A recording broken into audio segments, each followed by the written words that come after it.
한 주 동안 평안하셨습니까? 지난주에 우리는 4장 앞부분을 마무리했었는데요. 이 섹션을 보면은 강조하는 게 크게 두 가지죠. 첫째는 뭐냐면은 분명히 이스라엘을 유다를 망하게 하는 적들은 북쪽에서 온다. 자, 그 이유는 무엇보다도 지리적인 정황 때문에 그렇다고 얘기했습니다.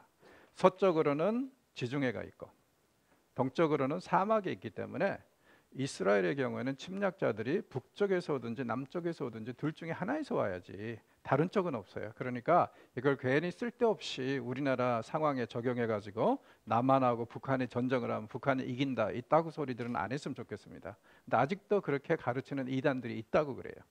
그러니까 이 예언이라는 것은 절대 그런 식으로 해석하고 적용할 수 있는 게 아니고 무엇보다도 선포된 시대와 역사 그리고 심지어는 이 경우에는 지리적인 정황까지를 고려해서 먼저 해석하고 의미를 도출한 다음에 오늘날로 끌어들여야 되겠죠.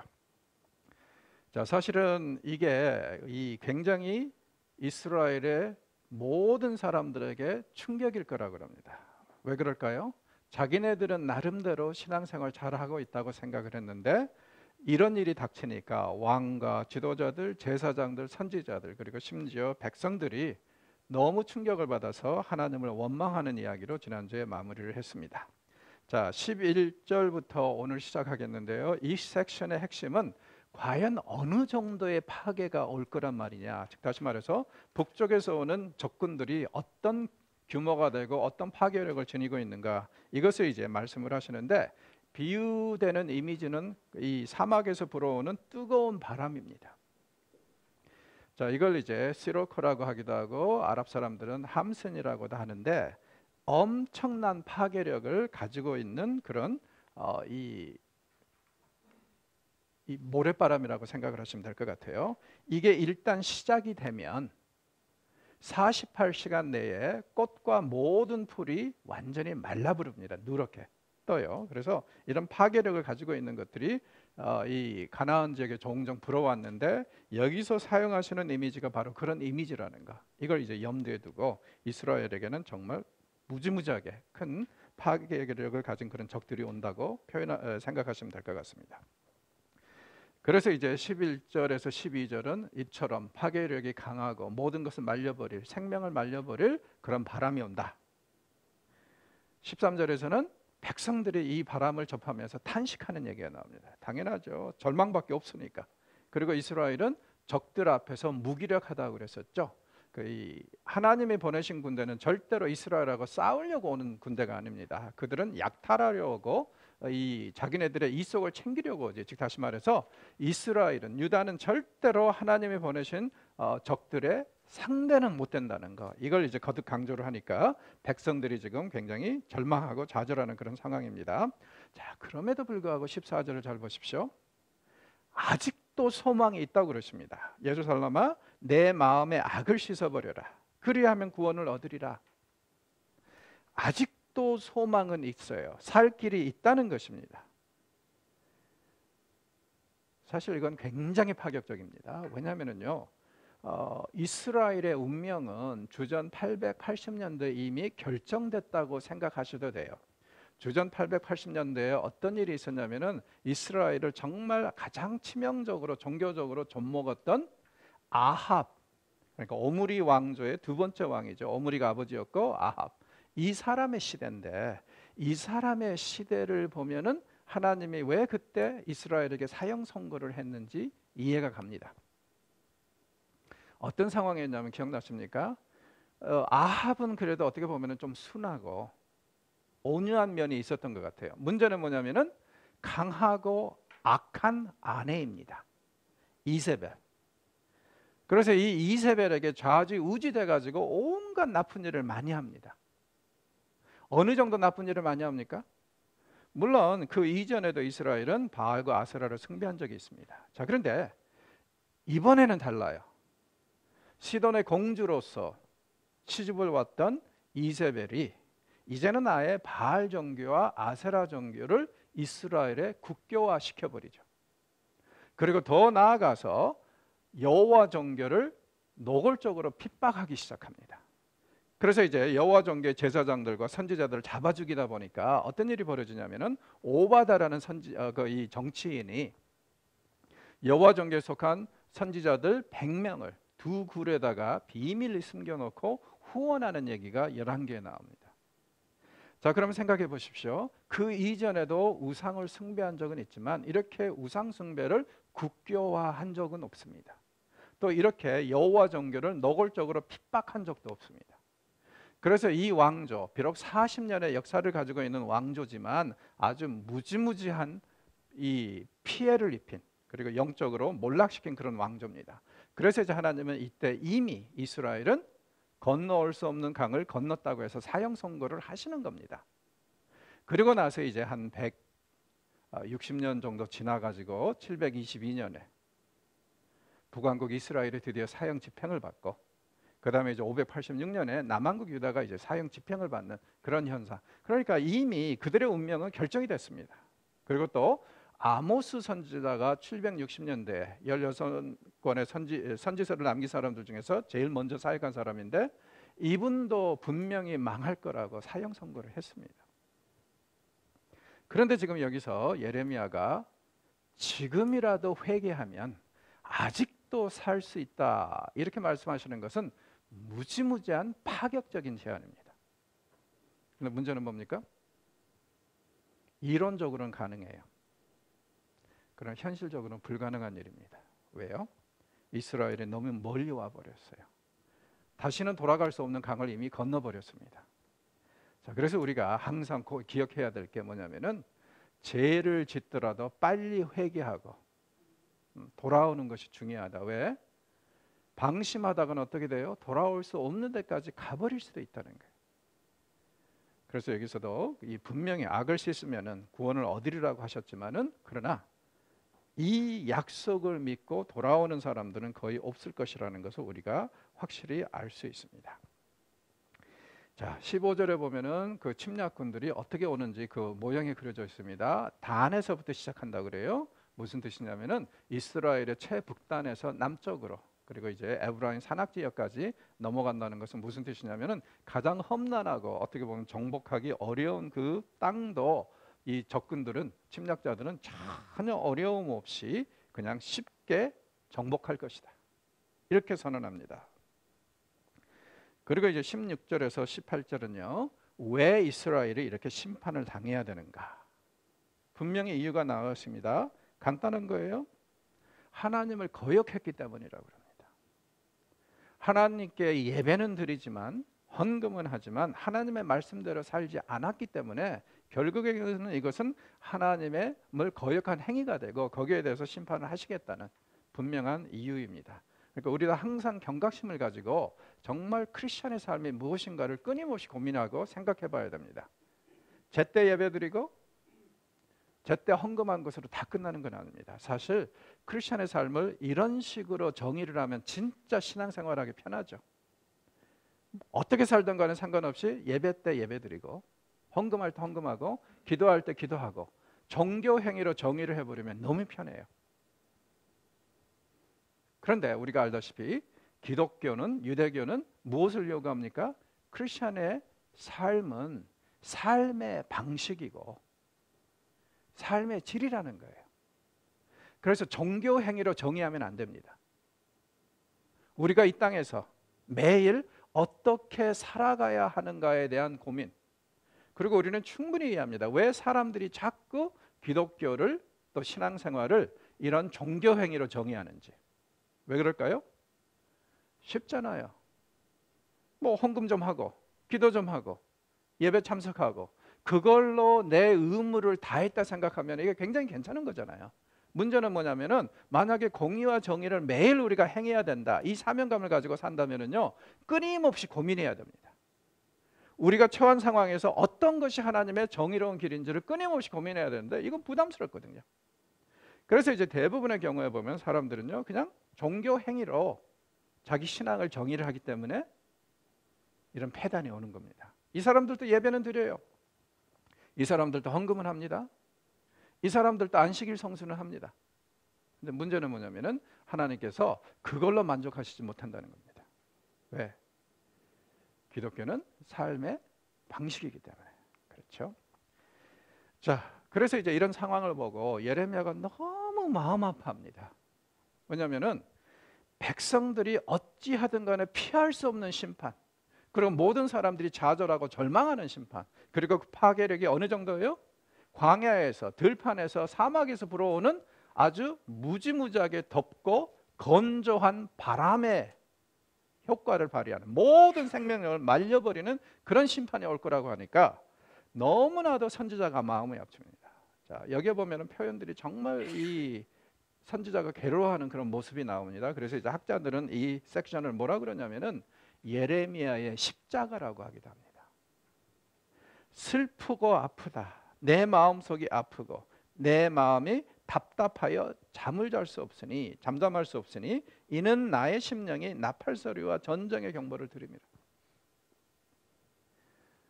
두려운 전쟁의 경보는 오는데 도저히 뭐 할 일은 없고, 그래서 절망적으로 당해야 되는 그런 안타까운 심정. 여러분 어렸을 때 학교 다닐 때 단체 기합 받아보셨죠? 자, 단체 기합 받을 때 예를 들어서 선생님이 10대씩 때린다. 그럼 제일 먼저 맞는 게 낫나요? 아니면 제일 마지막에 맞는 게 낫나요? 예, 제 생각에는 먼저 맞는 게 나은 것 같아요. 왜? 먼저 맞고 나면, 물론 이제 처음에 맞을 때는요, 선생님이 아직도 힘이 있어가지고 세게 때리긴 해요. 그러다가 한 중간쯤 되면 힘이 빠져가지고 슬슬 이제 덜 세게 때리죠. 자, 그런데 먼저 맞고 나면 그 다음에는 돌아서서 친구들 맞는 것을 옆에서 지켜보면서 즐길 수 있잖아요. 인간은 악합니다.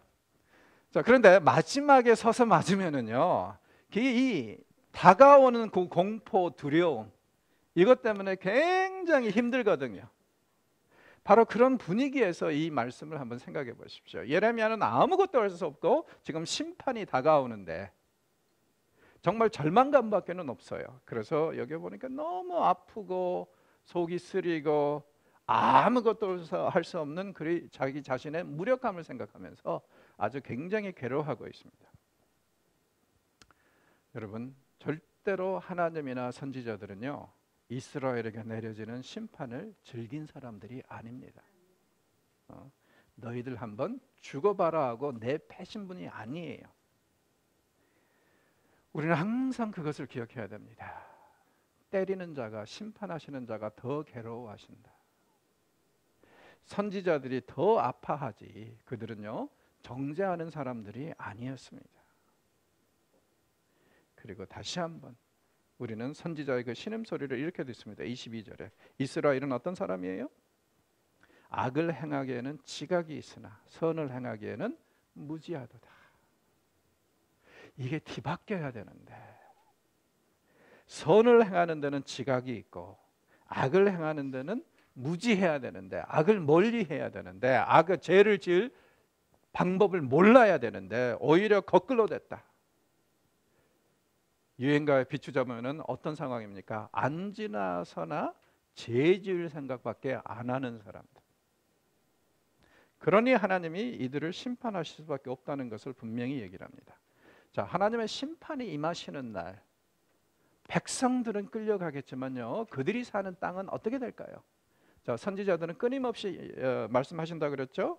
거주민들이 심판을 받으면 그들이 사는 땅도 덩달아 심판을 받는다. 그리고 거주민들이 회복이 되면은 그들이 살 땅도 덩달아 회복이 된다.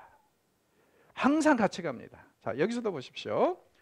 아예 여기서는 굉장히 인상적으로 묘사를 합니다. 이 순서가요, 보니까 이 빛이 사라진다 그러고 혼돈하고 이제 공허함으로 인해서요, 그 다음에 하늘이 사라지고 또 산과 언덕이 흔들리고 뭐 이런 얘기들이 나오는데, 이게 사실은 재밌는 게 잘 보시면은요, 어디서 나오냐면 창세기 1장에 나오는 창조의 순서를 그대로 지금 반영하고 있습니다. 하나님이 가장 높은 하늘에서 이 땅의 가장 낮은 것까지 모든 것을 창조하셨다는 것이 창세기 1장의 말씀인데, 지금 이 말씀은 뭐냐면은 그때 창조하신 모든 것들이 다 파괴되고 다 혼란이 오고 그렇게 될 거라는 거예요. 하나님이 얼마나 속이 상하시고 분노하시는지 이스라엘 백성들만 심판하시는 것이 아니라 그들이 사는 땅, 그리고 창세기 1장에는요 이 순서 빛, 하늘, 땅, 빛, 새들, 인간, 안식 이렇게 가는데 여기서도 역시 파괴하시는 순서가 빛, 하늘, 산과 언덕, 빛, 새들, 인간 이렇게 가는 거. 그 이유는 뭐냐면은 정말 말 그대로 그들을 내치시고 그리고 그들이 살던 땅도 더 이상 사람들이 살 수 없는 땅으로 그렇게 만드시겠다는 거예요. 허벌판으로. 왜요? 우리가 율법에 보면은 하나님께서 주의 백성을 심판하시는 방법 중에 하나가, 증거 중에 하나가 바로 이거죠. 그들의 땅이 어떻게 됩니까? 더 이상 사람들이 없어서 텅 비게 되고 황무지로 변하고 찔레, 가시들로 가득 차고 거기는 짐승들이나 키우기에 적합한 땅, 즉 다시 말해서 사람이 살 수 없는 땅으로, 야산으로, 들짐승의 땅으로 변할 것이라는 것이 율법의 말씀이거든요. 그래서 이제 하나님께서 이스라엘도 그렇게 하실 거라고 말씀을 하고 있는 것입니다. 다행히 감사한 것은 뭐예요? 27절에 보면은 자그마한 소망이 있습니다. 온 땅이 황폐할 것이나 어떻게 돼요? 내가 진멸하지는 아니할 것이다. 완전히 끝내지는 아니할 것이다. 은근히 소망이 있습니다. 땅이 한참 슬퍼해야죠. 그러나 다 망하지는 않는다는 것. 그래서 27절은요 어떻게 보면은 정말 이렇게 아주 한 가닥의 희망의 빛이 찬란하게 빛나는 절망 속에서 그런 이미지를 지금 구상하고 있습니다. 여러분, 이게 우리의 소망이 되어야 합니다. 세상은 망하고 심지어는 하나님이 이 세상을 완전히 심판하신다 할지라도 여러분과 저는 걱정하실 필요는 없습니다. 하나님은 언제든지 남은 자들을 두십니다. 그리고 그 남은 자들을 통해서 다시 자기 백성을 세우십니다. 그러니 걱정하실 필요는 없어요. 바로 여러분이 하나님의 이 어두움에서 빛나는 한 줄기의 빛이 되시는 거죠. 그러니 아무리 절망적인 상황이라도 절망할 필요는 없습니다. 자, 29절에서 31절을 보면은 이 다가오는 바벨론의 침략을요 세 가지의 이미지로 묘사를 합니다.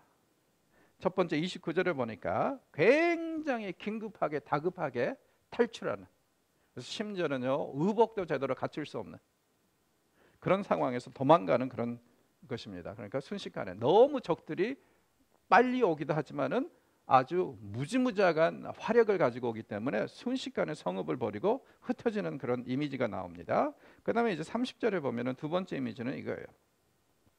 유다를 어떻게 묘사하냐면은 길거리에서 손님이 없어서 놀고 있는 창녀의 모습으로 묘사합니다. 무슨 뜻입니까? 이 사람들은요 그들이 당면하고 있는 국가적인 문제, 국제적인 문제를 신앙으로 풀려고 하지 않고, 사실은 이렇게 돼야 되죠. 왜냐하면 다른 나라도 아니고 유다는 하나님이 그들의 왕이라고 고백하는 사람들은 아니었어요. 그러니까 당연히 하나님께 어려움에 대해서 상의 드리고 기도하고 하면서 하나님의 조언을 얻고 하나님의 도우심을 받아야 되는데 이 사람들은 그 채널은 완전히 무시하고 자꾸 외교적으로 문제를 해결하려고 그래요. 자, 선지자들은 이러한 행위를 뭐로 묘사합니까? 아시리아에게, 이집트에게, 바벨론에게 몸파는 창녀로 묘사를 해요. 정작 그날이 오면 어떻게 된다고요? 이 창녀가, 유다가 일거리가 없어서 놀고 있는 창녀입니다. 그들의 모든 외교적인 노력과 이런 것들이 다 수포로 돌아갈 것이라는 얘기예요. 그리고 31절을 보십시오. 유다를 산통으로 이 고통을 받는 그런 산모로 묘사하고 있습니다. 애 낳는 여자. 제 아내 말에 의하면 세상에서 제일 두려운 게 애 낳는 거라고 그래요. 고통이 너무너무 심하니까. 자, 여기서 이 앞으로 이스라엘이 감당해야 될 고통을 산통으로 묘사하는 것은 엄청난 고통, 정말 말로 형언하기가 어려운 그런 고통이 임할 것이라는 것. 이 전쟁을 통해서 그것을 얘기를 하고 있습니다. 그런데 여러분, 역시 31절에 보면은 한가대의 희미한 소망이 있습니다. 뭐죠? 하나님이 이 버림받고 벌받는 백성을 뭐라고 부릅니까? 시온의 딸이라고 그래요. 분명히 아직도 소망은 있다는 겁니다. 하나님이 대부분 사람들을 벌하시고 내치시겠지만은 그러나 이것은 시온의 딸들을 다시 회복시키는 그런 단계가 될 것이라는 것. 그래서 슬미엇이 아직도 그 소망을 유지를 합니다. 자, 결국에는요, 바벨론에게 그렇게 아부를 하고 아시리아에게 아부를 하고 이집트에 그렇게 도와달라고 외교적으로 이 문제를 해결하려다가 드디어 전쟁이 임하면 결국에는 이스라엘은 어떻게 무엇을 깨닫게 됐습니까? 연인인 줄 알았던 자들이 어떻게 돼요? 등에 비수를 꼽는 살인자들이 되더라. 그러면 이게 사실은 국제 정세라는 거죠. 절대 미국에도 중국에도 일본에도 러시아에도 의존하지 마십시오. 모든 나라는 자기 이속을 챙기는 것에 급급하지 절대로 우리나라에 대해서 관심 없습니다. 자기네들의 타산하고 맞지 않으면 절대 돕지 않을 겁니다.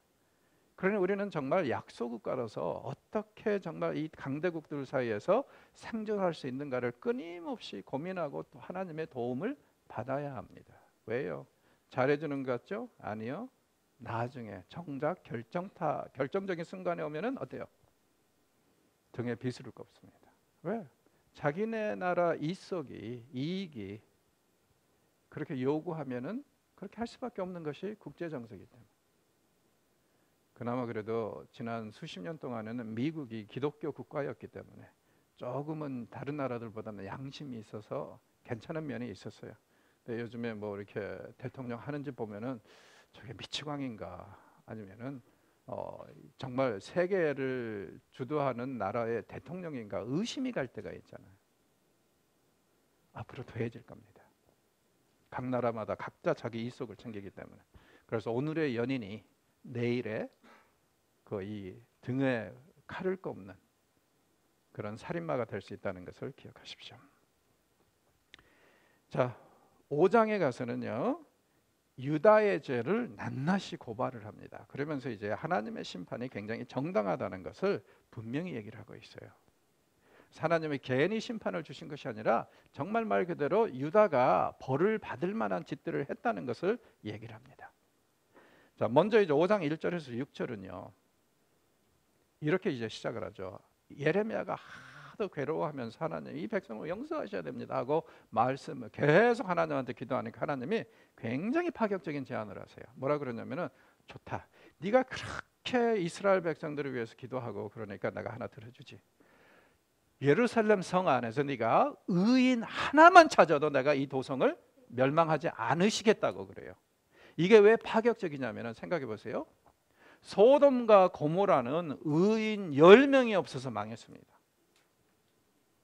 자, 그런데 지금 여기서 하나님이 하시는 말씀이 한 명만이라도 의인을 찾으면 내가 용서하겠다. 얼마나 파격적인 제안입니까?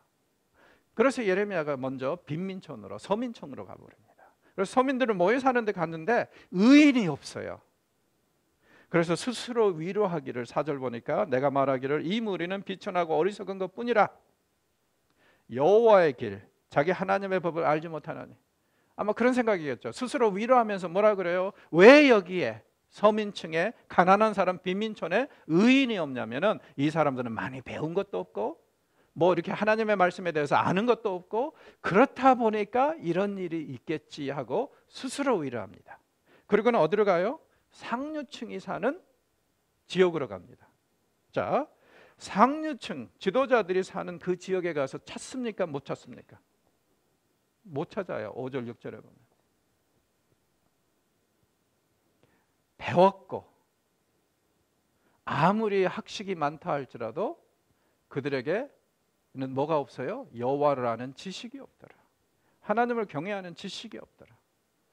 그러니까 이 상류층이나 서민층이나 결국에는 다 하나님의 벌을 받을 만한 짓을 하고 있다는 거예요. 여러분 이 얘기를 들으면서 우리도 곰곰이 생각해 봐야 됩니다. 나는 과연 어떤 지식을 추구하고 있고 어떤 믿음을 추구하고 있는지 곰곰이 생각해 봐야 합니다. 하나님을 아는 지식, 하나님을 경외하는 지식만큼 고상한 건 없고 또 우리를 살리는 것도 없습니다. 그런데 우리가 크리스천이라고 하면서 과연 어떤 지식을 추구하는지, 하나님의 심판이 임하시는 날, 정말 너는 나를 안다 해서 인정하실 그런 지식이고 그런 이 학문인지, 아니면은 다 쓸데없는 그런 것인지 곰곰이 생각해 볼 필요가 있는 것 같습니다. 자, 그래서 이제 하나님이 결국에는 어떻게 하세요? 이 백성을 용서할 수 없다는 거예요. 자, 이 이야기, 한 사람의 의인을 찾아 나서는 이야기는 어디서 많이 본 거하고 비슷하죠. 고대 헬라에 디오게네스라는 철학자가 있었습니다. 이 디오게네스가 뭘로 유명하냐면은 대낮에 호롱불을 들고 아테네 도시를 돌아다니면서 의인을 찾았던 것으로 유명하죠. 그런데 이 사람도 어때요? 찾지 못합니다. 자, 이 디오게네스는요, 예레미야보다 한 200년 후에 살았던 사람입니다. 그러니까 아마도 모르겠어요. 이 사람이 예레미야에 대해서 알았는지 모르겠는데, 만약에 알았다면 여기서 영감을 받았을 수도 있겠죠. 대낮에 호롱불을 들고 의인을 찾아 나서는. 그리고 이 디오게네스는 이제 시닉 필로소피라 그래가지고 우리말로 하면은 냉소 철학이라는 것을 시작한 사람입니다. 그리고 이 사람이 남긴 굉장히 유명한 말이 하나 있어요. 뭐라 그러냐면은 부자의 집에 침 뱉을 만한 곳은 딱 한 군데, 바로 그 부자의 얼굴이다. 그러니까 이 사람이 부를 취하는 거, 성경에 보면은 정당한 방식으로 건강하게 부를 취하는 것은 좋은 일이에요. 그런데 대부분의 경우에는 어떻게 취했습니까? 가난한 자들을 착취하고 억울한 자들에게 또 빼앗고, 이런 식으로 부를 축적한 사람들이 너무 많죠. 그래서 오죽하면 예수님 시대에도 예수님 뭐라 그랬습니까? 부자가 하늘나라 들어가는 것은 나귀가 바늘기 들어가는 것보다 더 어렵다. 그렇게 이제 말씀하실 정도로, 그러니까 여러분, 이게 성경이요, 부유함을 부인하거나 부유함을 무조건 나쁘게 본다는 그런 얘기가 아닙니다. 건강하게, 정당하게, 올바른 방식으로 부를 쌓는 것은 굉장히 좋은 거죠. 우리는 지금 자본주의 시대를 살아갑니다. 그러니 자본주의 시대에서 하나님의 일을 하려면 돈이 필요해요. 그러니까 정당하게, 건강하게 벌어서 그것을 잘 하나님 나라 일을 위해서 쓴다면 얼마나 이게 좋은 거예요. 근데 많은 경우에 세상의 제도나 세상의 흐름이 어떻습니까? 남을 밟아야, 착취해야 부자가 되는 경우들이 너무 많거든요. 그래서 그런 부분에 대해서 이제 성경이 경고하고 있다, 그렇게 생각하시면 될 것 같습니다. 자, 7절에서 9절은요, 배은망덕한 그런 민족을 얘기를 합니다. 이스라엘은 정말 자기네들이 하나님께로부터 받은 은혜를 기억하지 못하고 엉뚱한 짓들만 한다는 거예요. 그리고 여기에 보니까 굉장히 비하적으로 표현을 하죠. 두루 다니는 살찐 순말같이 천방지축이다. 그리고 이 순말이 어때요? 까딱하면 간음을 해요. 그래서 이제 여기 보면은 성적으로 굉장히 문란한 그런 들짐승을, 그 짐승을 얘기를 하고 있는데, 이게 바로 이스라엘의 영적 문란이라는 거죠. 항상 성경에서는 민족이, 나라가, 백성이 문란하다, 음란하다, 무슨 뜻이라고요? 100% 우상 숭배입니다. 그렇죠?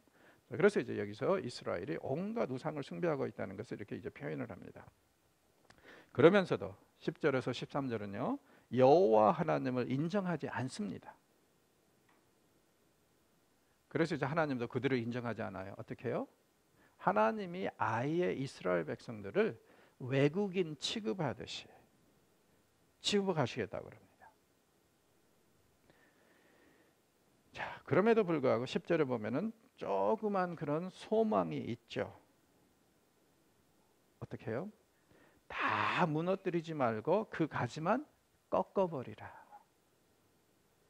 역시 소망의 흔적은 계속 남아 있습니다. 다 무너뜨리지는 않는다.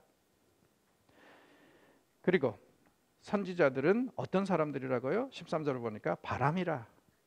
그렇죠? 무슨 뜻입니까? 일종의 언어 유희가 구상이 되고 있습니다. 원래 선지자들은 하나님의 영, 루악으로 가득해야 되죠. 그런데 허풍, 루악으로, 엉뚱한 바람으로 가득합니다. 히브리어에서는 영과 바람이 같은 단어입니다. 그래서 컨텍스트에서 정의가 돼야 되는데, 그래서 선지자들은 하나님의 영으로 가득해야 되는데 헛바람으로 가득하더라. 쓸데없는 것들로, 엉뚱한 짓들. 그래서 이제 이스라엘 백성들은 심판을 받아야 된다는 강력한 경고로 그렇게 이어지고 있습니다. 자, 침략해오는 군대, 그들하고 좀 싸우면 되지 않느냐, 이런 생각할 수 있죠. 자, 이 유태인들이 우물 안에 개구리여서 그랬는지 자꾸, 그리고 또 아마 제가 생각에는 무엇보다도 정치인들에게 노란한 것 같아요. 그래서 이제 적들이 쳐들어온다, 선지자들이 그렇게 얘기를 하면은 까딱하면 이들이 돌아서서 오면은 싸우면 되지, 우리도 군대가 있고 우리도 나라인데, 그렇게 생각을 합니다. 자, 그런데 생각해 보세요. 우리나라 남한의 몇십 배 되는 나라하고 남한의 5분의 1밖에 되는 나라가 싸우면은 누가 이길까요? 당연히 강대국이 이길 수밖에 없죠. 그렇잖아요. 그런 것을 이 사람들은 깨닫지 못해요. 왜? 아마 정치인들이 세뇌를 했는지 모르죠. 그래가지고는 자기네들이 정말 대단하고, 게다가 더 나아가서 자기네들은 여호와가 보호하고 있다 이거예요. 그런데 정작 선지자들은 계속 하는 얘기가 뭡니까? 여호와가 너희들을 파괴할 군대를 보내고 있다. 근데 이게 잘 안 들어오는 거예요. 그래가지고는 이제 항상 자기네들이 이길 수 있다. 너무 답답해서 이사야는 자기 아들의 이름을 마헤샬라 하스바스라고 지으면서 그들은 너희들하고 싸우러 오는 게 아니라 약탈하러 온다고, 즉 다시 말해서 너희들은 절대로 상대가 안 될 것이라고 강력하게 경고하잖아요. 안 들어요. 그러니까 어떤 때는요, 신학이 잘못되고 믿음이 잘못되면 오히려 사람에게 해가 됩니다. 저는 그런 것 같아요. 살아보니까 우리에게 가장 신앙적으로 필요한 게 뭐냐면 균형감이라고 생각해요. 좌로나 우로나 치우치지 않고 정도를 가는 신앙. 이게 한쪽으로 치우쳐지면 항상 문제가 생기는 거예요. 어떤 사람들은 그저 성령 해가지고 마치 심지어는요 어디까지 가냐면은 무당 짓거리까지 가요. 그걸 그 사람들 성령이라고 해요. 옳지 않습니다. 반면에 이쪽에는요 성령을 완전히 무시하고 말씀하다 보니까 이게 이 신앙적인 삶이 굉장히 건조하고 뭐가 없어요. 능력도 없고. 양쪽 다 우리는 배제해야 됩니다. 그래서 중간에 균형을 이루는 것, 그게 가장 중요한데 이걸 까딱하면 우리는 놓칠 수밖에 없죠. 자, 그래서 이제 여기서도 보니까 너희들은 절대로 침략자들하고 싸우지 못할 것이라는 거, 그걸 얘기를 합니다. 14절에서 15절은요 그들은 어떤 자들로 오냐면은 맹렬한 불꽃이 돼서 너희들을 완전히 태워버릴 것이다. 그냥 뭐 이렇게 이 가끔 가다가 겨울에 불 나면은 대책 없이 그냥 한없이 타는 그런 불처럼 생각해 보십시오. 대책이 없어요. 그냥 무조건 타는 겁니다. 어떤 데는 그 이 불이 1년도 타고 그러잖아요. 산불이. 자, 15절에서는요. 너희들은 이들하고 싸울 수 없다고 하면서 이 군대를 세 가지로 묘사를 합니다. 첫째는 매우 막강한 나라의 군대다. 둘째는요. 전통과 역사가 깊은 군대다. 그러니까 이 나라는 그냥 뭐 이렇게 잠시 최근에 생긴 그런 나라가 아니라 역사와 전통이 있는 나라의 군대라는 거예요. 그리고 세 번째로는요, 이스라엘이 알지 못하는 언어를 구상하는 군대다, 나라다. 누굴까요? 바벨론이죠. 예, 바벨론입니다. 이건 절대 러시아도 아니고 중국도 아니고 미국도 아닙니다. 이건 바벨론이에요. 그 당시에 지금 이스라엘을 침략하는 나라는 여기뿐이니까. 자, 16절에서 17절은 그들의 파괴력을 얘기를 합니다. 어떻게 묘사합니까? 그들의 화살통은 열린 무덤이라고 합니다. 그리고 그들은 한 사람 한 사람이 다 용사라고 그래요. 그냥 단순히 군대가 아니라 정말 말 그대로 대단한 각오와 실력을 가진 그런 용장들이라고 그러고 있습니다. 이렇게 이제 선지자는 엄청난 공포를 조성함으로 인해서 제발 회개하라고 권면하고 있습니다. 그리고 회개하면은, 지금이라도 회개하면은 조그만 소망은 있어요. 18절에 보십시오. 완전히 멸망시키지는 않겠다 그럽니다. 그리고 왜? 다시 한번 강조하는 거. 왜 이스라엘이 유다가 망하고 타국으로 끌려가야 되는가? 우상숭배 때문에. 그렇죠. 우상숭배 때문에. 이방의 신들을 거기 가서 섬길 것이다. 자, 이스라엘의 역사를 정리를 해보면은 크게 이렇게 얘기할 수 있을 것 같습니다. 자, 여기서요, 보라색은 주전 722년에 북왕국 이스라엘이 아시리아로 끌려간 루트입니다.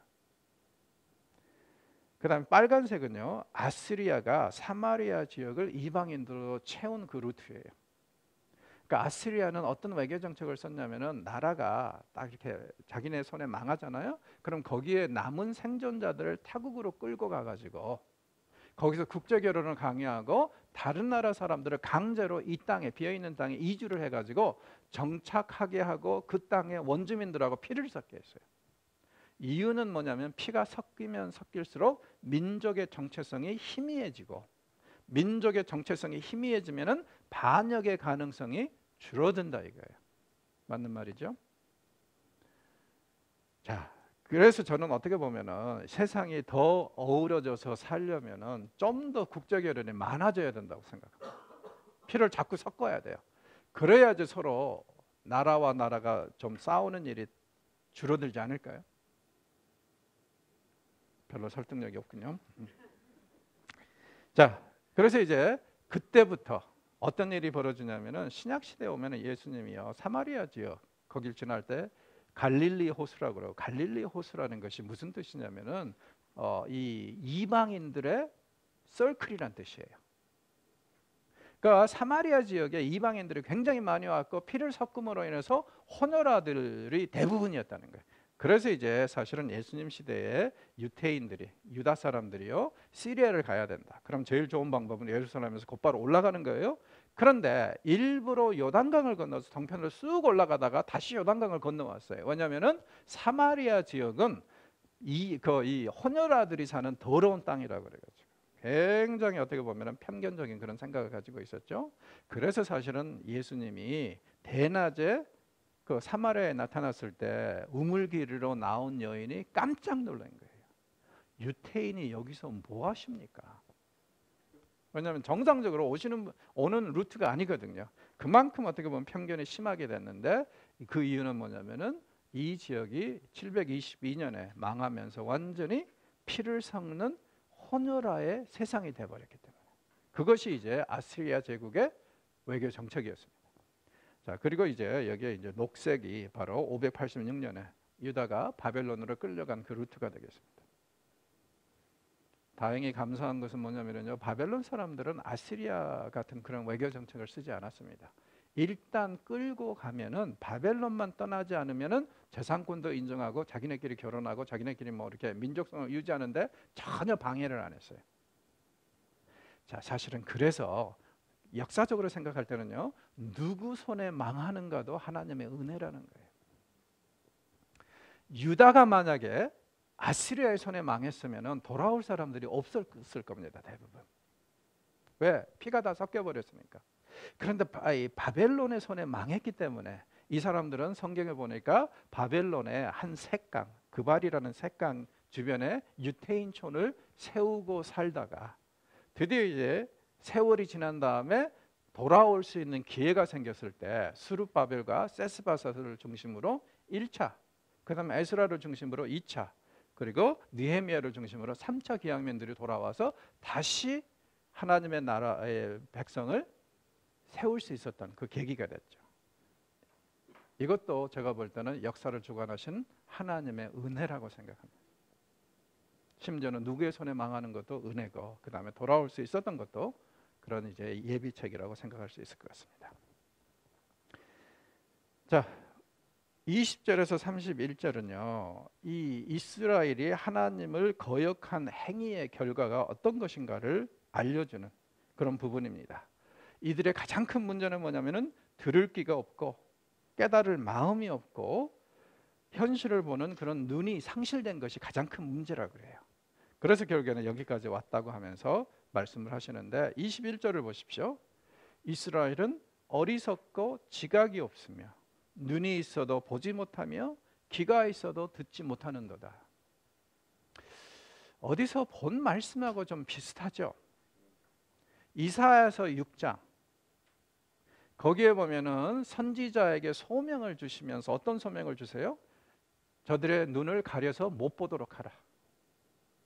저들의 귀를 막아서 못 듣도록 하라. 저들의 마음을 둔하게 해서 깨닫지 못하도록 하라. 그러시면서 뭐라 그러냐면 혹시 저들이 보고 듣고 깨닫고 회개할까 봐 걱정이다. 아니, 세상에 무슨 놈의 하나님이 죄인이 회개하고 돌아오시는 것을 걱정하십니까? 싫어하십니까? 그 말이 안 되잖아요. 자, 그래서 사실은 이사야서에서는 굉장히 독특한 현상이 일어나는 겁니다. 다른 선지서에 보면은 항상 어떻습니까? 이 선지자가 자기가 어떤 소명을 받았고 언제 받았는가 그 소명 이야기가 제일 먼저 나와요. 예레미야서에서도 지금 1장에서 나왔죠. 근데 이사야의 경우에는 6장에 나옵니다. 왜? 하나님이 그에게 주는 소명이 너무 시험에 들 수 있는 소명이잖아요. 그래서 이제 1장에서 5장을 읽고 나서 6장을 이해하면은 읽으면은 거부 반응이 없는데 만약에 이게 1장에 나와가지고 딱 나오면은 굉장히 우리는 시험에 들 것 같습니다. 도대체 무슨 놈의 하나님이 죄인이 회개하고 돌아오는 것을 거부하시느냐 그렇게 생각할 수 있잖아요. 그래서 이제 이사야의 경우에는 이렇게 좀 굉장히 독특한 위치에 와 있는데 거기서 하나님이 아예 노골적으로 막아버리시라 그래요. 그리고 이걸 바탕으로 이제 마가복음에 보면은 자꾸 하시는 말씀이 뭐예요? 귀 있는 자만 들으라 그러죠. 왜? 저들은 어떤 사람들이다? 보아도 보지 못하고 들어도 듣지 못하고 마음이 있어도 깨닫지 못하는 사람들이라 이거예요. 예수님이. 그래서 이제 이 마가복음에서 굉장히 중요한 개념이 메시아닉 시크릿이라고 그러죠. 이 메시아의 비밀스러움이라고 그럴까요? 아무에게나 주는 게 아니라는 거예요. 복음이라는 게. 귀 있는 자, 들을 수 있는 자, 깨달을 수 있는 자에게만 주시는 것이다. 그것을 이제 마가복음에서는 굉장히 강조하고 있습니다. 이스라엘이 그렇다면 결국에는요. 기회가 있었지만 스스로 어리석고 눈을 막아버리고 귀로 듣지 않아서 이렇게 된 거라고 얘기할 수 있을 것 같습니다. 그러면서도 이제 역시 하나님을 찬양하면서 이런 분이 너희 하나님이다 하고 이스라엘의 그 제선과 대조를 이룹니다. 성경에 보면 종종 이제 하나님의 이런 분이다 하면서 찬양시 같은 것들이 나오는데 여기서 이제 그런 현상이라고 보시면 될 것 같아요. 자, 22절하고 24절은 하나님의 위대하심을 찬양합니다. 하나님은 어떤 분인가? 바다와 모든 물을 다스리시는 분. 하나님은 어떤 분이신가? 제때 비가 오게 해서 풍요로움을 주시는 분. 바다와 육지를 다스리고 모든 물을 다스리는 분. 그 다음에 적기적소에 비를 주셔서 풍요로움을 주시는 분. 자, 이런 분을 이스라엘이 두려워하지 않는다는 거예요. 22절, 24절 다시 보십시오. 이런 분을 대하는 이스라엘의 문제는 뭡니까? 배반, 반역을 일삼아요. 그래서 23절을 보면은 배반, 반역, 배반 3번 지금 안 좋은 단어들이 나오죠. 그들은 이런 하나님을 끝까지 거역하고 지칠 줄 모르도록 거역하고 있다는 거예요. 그러면서 23절에서 이들의 문제가 어디서 시작된 건지 분명히 얘기를 하고 있습니다. 어디서 시작이 돼요? 마음에서 시작이 됩니다. 자, 마음에서 시작되는 죄.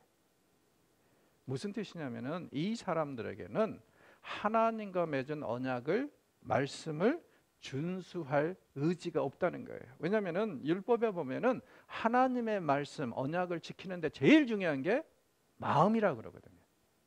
근데 그게 지금 상했어요. 그래서 이 사람들은 하나님의 이 말씀을 지킬 의지도 없고 언약을 그대로 실현할 그런 생각도 없습니다.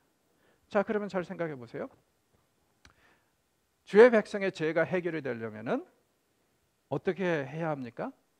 그들의 마음이 치료를 받아야 되죠. 자, 그런데 어떻게 마음이 치료가 될 수 있습니까? 스스로 어떤 이렇게 양육 프로그램을 통해서 어떤 이 노력을 통해서 이루어질 수 있는 일은 아니겠죠.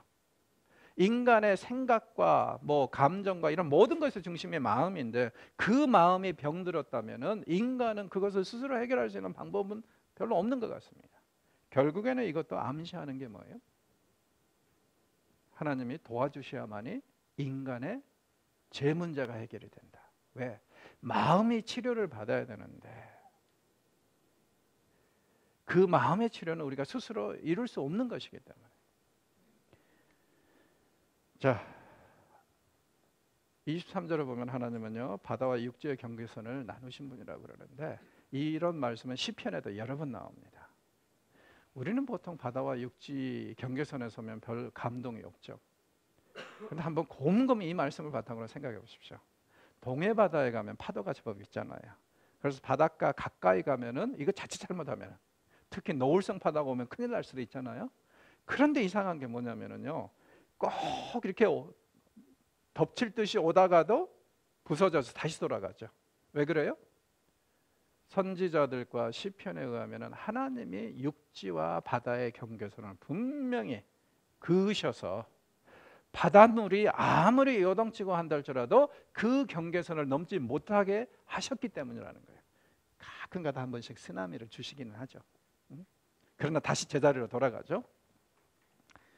이 사진은요 나미비아라고 아프리카에 있는 나라에 있는 이 지역의 사진입니다. 이 나미비아 특징은 뭐냐면요 바다 바로 거기서부터 사막이 시작이 돼요. 그게 굉장히 좀 특이한 현상이죠. 왜냐하면 우리는 보통 바닷가는 습하기 때문에 비가 많기 때문에 뭐 이렇게 나무도 자라고 뭐 이 많은 것들이 자랄 거라고 생각을 하는데 나미비아의 바다를 가면 이렇게 생겼습니다. 여기 가면 더욱 더 하나님이 바다와 육지의 그 경계선을 만들어 놓으셨다는 것을 실감하게 됩니다. 그래서 각자의 역할을 할 수 있도록. 자, 또 하나님은 이른 비와 늦은 비를 주셔서 우리의 생명에 생기를 주시는 분이십니다. 여기서 이제 나오는 이미지가 또 이거죠. 24절을 보면은 이스라엘 백성들이 왜 자꾸 바알을 숭배했어요? 비를 얻으려고. 그런데 정작 선지자들은 끊임없이 얘기합니다. 누가 비를 주세요? 여호와 하나님만이. 그래서 우리는요 이렇게 비가 내릴 때 또 바다와 육지의 경계선에 섰을 때 다시 한번 새로이 하나님의 은혜에 감사할 기회가 생긴다는 것. 그래서 바닷가를 그대로 지나치지 마시고 그냥 바닷가에 서실 때는요 그 경계선을 만드셔서 그 경계선을 침범하지 못하도록 한 하나님께 감사할 수 있는 그런 기회를 마련하십시오. 자, 25절에서는요 이스라엘이 지금 너무나도 영적으로 타락했다고 그러는데 그 타락의 영적 타락의 영향력을 얘기를 합니다. 뭐라 그러냐면은 너희들이 영적으로 타락했기 때문에 죄 때문에 좋은 것들, 이 컨텍스트 안에서는 뭐냐면은 추수죠. 좋은 것들을 너희들의 죄가 가로막는다는 거예요. 그러니까 하나님께서 좋은 것들을 그들에게 주고 싶은데 그들의 죄가 이걸 스스로 밥그릇을 차버리고 있다. 종종 그렇다면 우리도 이런 생각을 해봐야 되겠죠. 왜 내 삶이 이 꼬라진가? 왜 남들은 그렇게 기도해가지고 많은 응답을 받고 그런다는데 왜 나는 이 모양 이 꼴인가? 이렇게 생각을 할 때 가끔은 한번 돌아보십시오. 그게 하나님이 기도를 응답 안 하셔서 그런 건지 아니면은 내 죄가 하나님의 축복을 막고 있는 것인지 그건 한 번쯤은 되돌아볼 필요가 있는 것 같습니다. 자, 26절에서 28절은요. 이스라엘이 이렇게 영적으로 타락한 이스라엘이 범하고 있는 온갖 불의와 착취를 얘기를 합니다. 그래서 26절에 보면은요. 지도자들이 새를 잡듯이 선량한 백성들, 서민들을 잡고 있다고 그러고요. 27절에 보면은 그렇게 잡아서 빼앗은 재산들이 그들의 집을 가득 채우고 있다고 그럽니다. 결국에는 28절에 보면은요. 이 사회에는 거의 정의와 공의가 전혀 없다고 그래요. 선지자들은 끊임없이 얘기합니다. 사회의 몰락은 종교인들의 몰락, 리더십의 몰락에서 시작이 된다는 거. 그래서 사회가 건전해지려면은 종교인들이 먼저 회개해야 되고 건전해야 된다. 그것을 끊임없이 얘기를 합니다. 여기서도 보십시오. 이스라엘이 영적으로 타락하니까 어떻게 됐어요? 그들의 사회도 완전히 썩어 빠지더라. 우리가 요즘에도 계속 사회 개혁을 외치잖아요. 다른 방법이 없습니다. 그나마 그래도 하나님을 잘 믿는다고 하는 하나님의 백성들이 먼저 개혁하고 먼저 경건해져야지. 그래야지 사회 변화의 가능성이 있지. 우리가 회개하지 않고 우리가 더 경건하게 살지 않는 한 이 사회는 절대로 깨끗해지지 않을 것입니다. 여기 보니까 리더들은 지금 마치 새 잡듯이 덫으로 사람들을 지금 잡고 있다 그러는데 이미지는 이런 겁니다. 고대 사회에서 가장 흔한 형태의 덫이었습니다. 바스켓을 하나 엎어놓고 그 안에다 모이 좀 집어넣어 놓고 그리고 막대에다가 줄 달아가지고 그 안에 뭐 비둘기라도 들어가면 착 낚아채는 거. 혹시 어렸을 때 이런 거 해보셨어요? 가장 흔한 형태의 덫이었습니다. 자, 하나님이 이렇게 말씀하십니다. 사회가 이런데 너희들의 영적인 부패가 이렇게 사회 몰락으로 이어졌는데 내가 너희들을 벌하지 않겠느냐? 두 가지 수사학적인 질문으로 29절 심판이 임박했음을 말씀하십니다. 이런 짓을 보고도 벌하지 않겠느냐?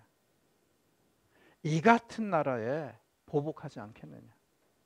하나님은 공의의 하나님이시고 더 나아가서 이 백성의 왕이시죠.